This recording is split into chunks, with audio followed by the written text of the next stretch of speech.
Hi, it's Benson from AnswerMiner, and in this video I will show you how to create a scatter plot. Right after you connect or upload your dataset, it will be listed in the My Dataset page, what you are seeing now. Right after, you can only click on your data and choose Suggested Chart on the left navigation sidebar. Go to this column selection sidebar and pick two of your numerical data.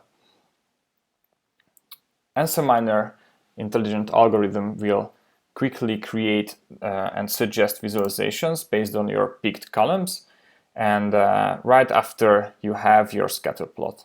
That's it. That's easy. You can now share, save, see the data behind the chart, and also edit your visualization.